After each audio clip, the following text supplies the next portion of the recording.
Hello friends, कैसे हैं आप लोग। सबको मेरा नमस्कार। सतगुरु कबीर साहब जी के विचार।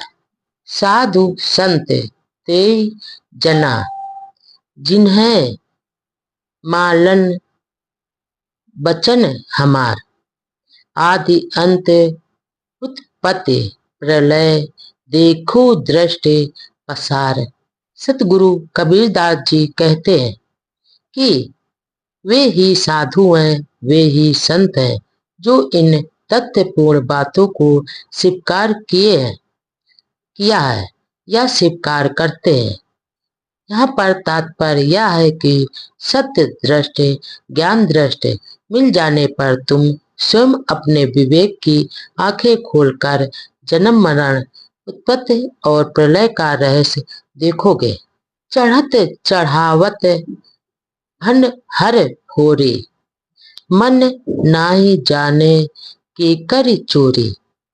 चोर एक मुँह से संसारा, बिरले जन कोई बूझन हारा।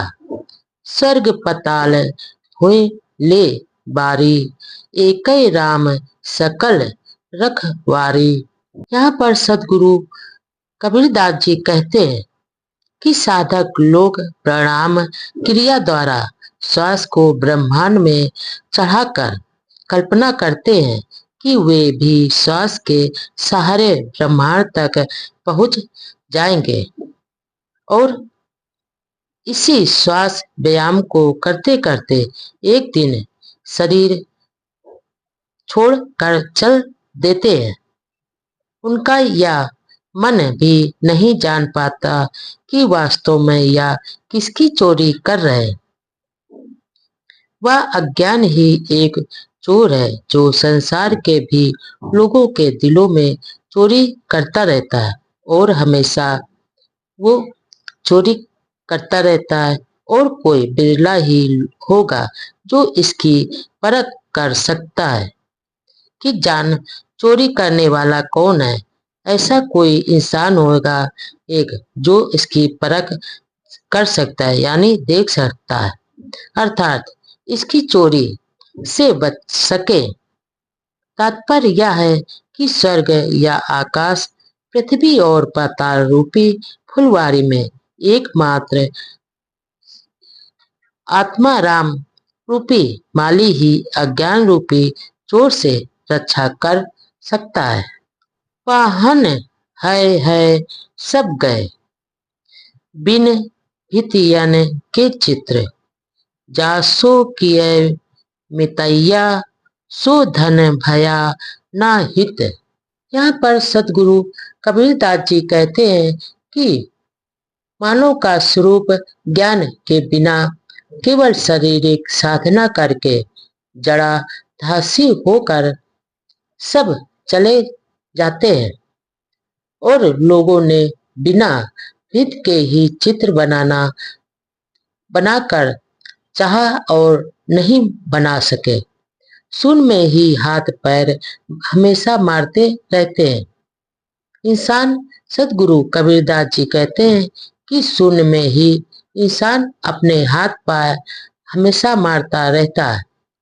यहाँ तात्पर्य यह है कि मनुष्य ने जिस विजाति तत्व से मित्रता किया है वही उसके लिए कल्याणकारी नहीं हो सका।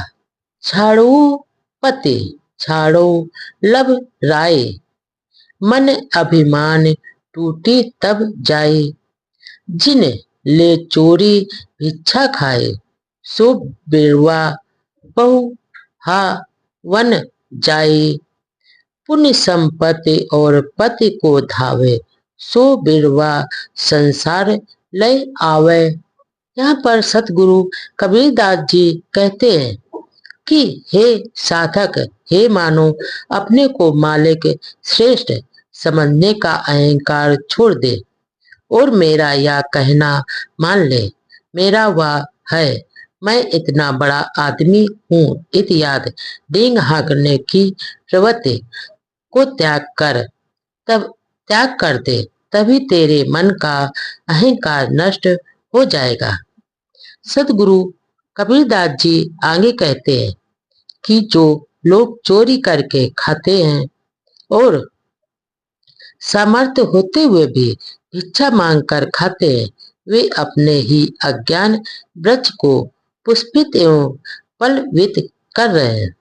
अर्थात जो लोग सांसारिक संपत्तियों वस्तुओं में मग्न है एवं सांसारिक पद प्रतिष्ठा स्वामित्व आदि की कामना करते रहते हैं, भी हमेशा कामना करते रहते हैं, उन्हें यही भोग और वासना रूपी अंकुर बार बार संसार रूपी नगर में नचाएगा और यही अज्ञान अंकुर से वृक्ष बन जाएगा। झूठ झूठा कह डराऊ मिथ्या ये संसार, तेही कारण मैं कहत हूँ जाते हुए उबार। आगे सतगुरु कबीरदास जी कहते हैं कि हे साधक, हे मनुष्य, संसारिक संबंध क्षणिक और मिथ्या झूठ झूठा है, अतः इस झूठ को झूठ ही समझकर दिल में से निकाल दे। मैं तुम्हारे हित के लिए ही ऐसा कह रहा हूँ, जिससे तुम्हारा उद्धार हो जाएगा। धर्म कथा जो कतई रही, लाबरी उठ जो प्रतहि कही, लाबरी बिहाने लाबरी संझा, एक लाबरी बसे हृदया मंझा। रामो केर मर्म नाही जाना, ले मते ठनिन वेद पुराना। वेदो केर कहल नाई करई, जरते रहे सुस्त नाई परई।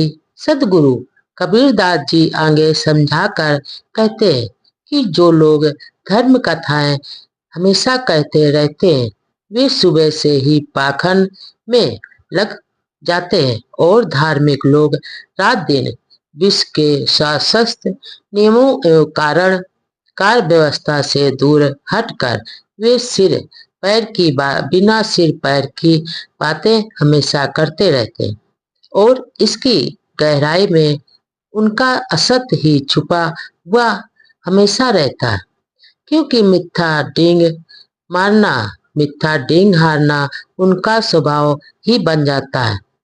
वे राम रहीम तो बहुत करते हैं, परंतु रहस्य नहीं जान पाते। वे राम राम रहीम रहीम तो हमेशा करते रहते हैं, परंतु इसका रहस्य कभी नहीं जान पाते कि वह व्यक्ति की आत्मा कहाँ है।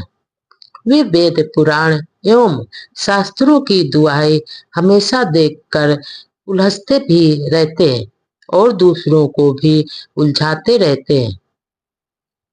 शास्त्रों की मूल्यवान शिक्षाओं को भी नहीं मानते, जिससे सदाचारी बनने में बंद कर जाएं।